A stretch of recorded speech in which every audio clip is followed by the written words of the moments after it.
Merci Monsieur Potier. La parole est à Thierry Benoît pour le groupe UDI Agir Indépendant et ensuite ce sera François Ruffin pour le groupe LFI. Merci Monsieur le Président. Tout d'abord dire aux trois intervenants qu'ils ont été les uns et les autres auditionnés. Donc leur organisme a été auditionné par la commission d'enquête sur les pratiques et le rôle de la grande distribution donc dans les relations commerciales, dont le rapporteur était Grégory Besson-Moreau. Et j'irai remettre avec Grégory Besson-Moreau d'ici une demi-heure à Madame Christiane Lambert le fameux rapport qui a été voté à l'unanimité par les membres de la commission et qui fait état de 41 propositions. Moi, je voulais vous interpeller sur 3 points.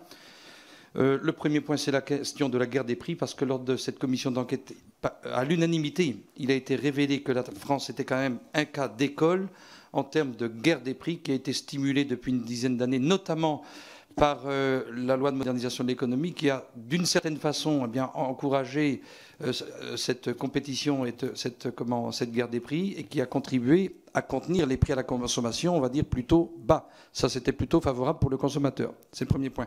Le deuxième point, vous l'avez évoqué, monsieur, je crois que c'est le monsieur qui représente UFC Que Choisir, vous avez évoqué les 600 millions. Où est passée cette manne octroyée à la grande distribution de 600 millions d'euros, dont une bonne part aurait dû revenir à l'amont?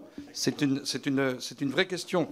Troisième point, ou alors c'est lié à la deuxième observation, les 600 millions, en visant par le seuil de revente à perte Nutella, Coca-Cola, Ricard, on a contribué à une forme de déflation des marques de distributeurs, mais on sait très bien que dans le prix final d'un produit, la part du produit agricole, elle est finalement infime.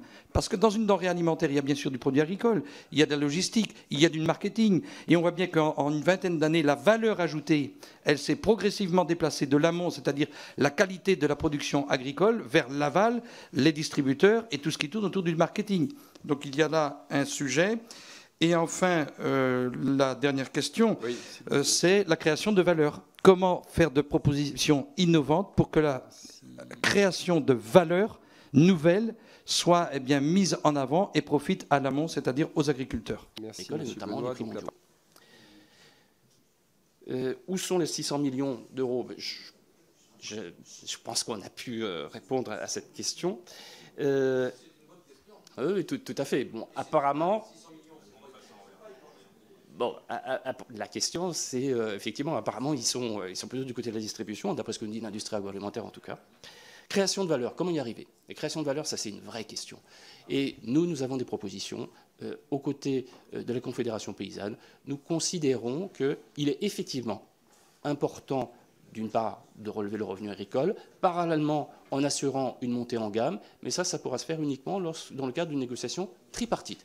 Négociation, bien sûr, avec le monde agricole, négociation avec les intermédiaires, notamment l'industrie et la distribution, et négociation avec les consommateurs. En effet, les engagements de filière qui avaient été mis en avant et qui aussi étaient des éléments de la condition pour le relèvement du SRP, nous n'avons malheureusement pas été conviés à la définition de ces engagements de filière. Nous les avons analysés dans le cadre d'une plateforme d'ONG créée spécifiquement dans le cadre de la loi Egalim, et nous avons constaté que ces engagements de filière étaient globalement assez décevants sur les aspects d'amélioration de la qualité nutritionnelle, sur les aspects d'amélioration de l'impact environnemental, etc.